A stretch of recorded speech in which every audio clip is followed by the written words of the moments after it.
Hi, my name is Yuri Eliezer and I'm the head of the Intellectual Property Law Department at Founders Legal. Today, we're going to talk about China's move against its existing patent subsidies program and its regulation of abnormal patent filings.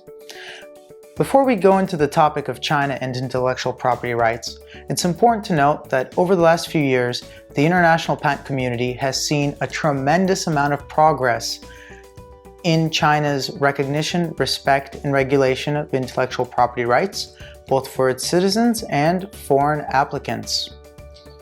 Also, a shout out to our foreign counsel, CNIPA, for providing this information for us. You can learn more about them at founderslegal.com.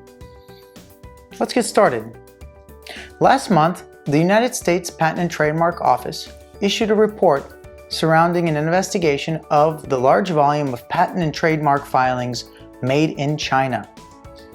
It found that an external market influence was impacting the amount of patent filings made in China. In particular, China's patent subsidies and government mandates of patent filings were skewing the numbers. Let's take a look why. Why would patent subsidies skew the numbers? In fact, they're intended to, right?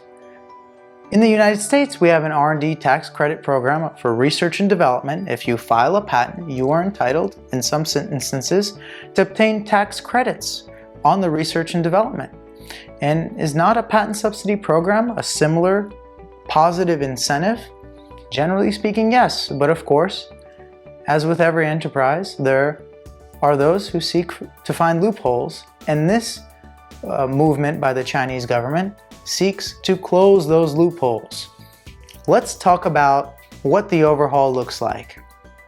The primary change is that subsidies will no longer be granted based on quantity, but rather quality of patent filings.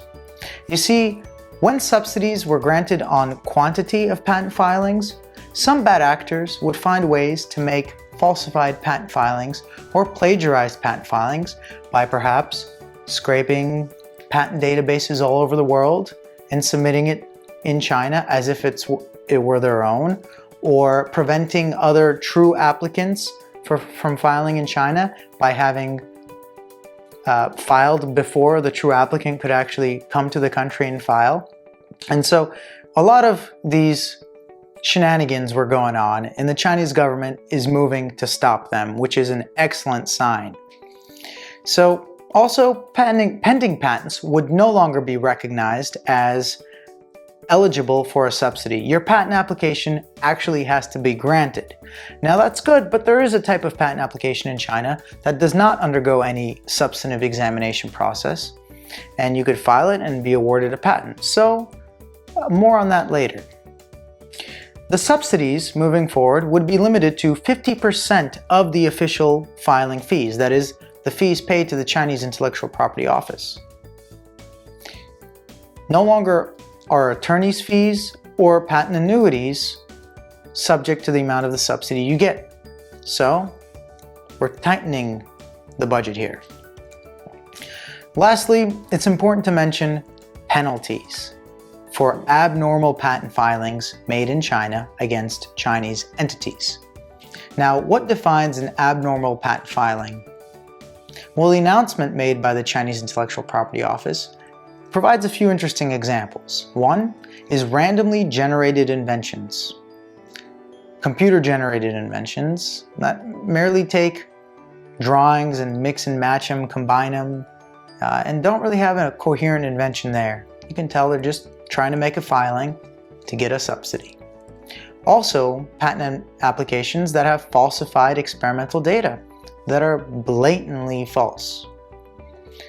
Also, if the applicant is determined to have made a filing outside of its competency, as determined by the Chinese Intellectual Property Office, that patent application would be flagged as an abnormal patent filing. And lastly, of course, as another example, plagiarized patent applications, those that were copied from other inventors and filed in China, would of course be considered an abnormal patent filing. So what would be the consequences of making abnormal patent filings in China moving forward? Loss of your patent rights, loss of the subsidies, and of course, public shaming. For more on this, please visit the Founders Legal blog, follow us, or reach out to any one of our team members and we would be glad to assist you. Thank you so much.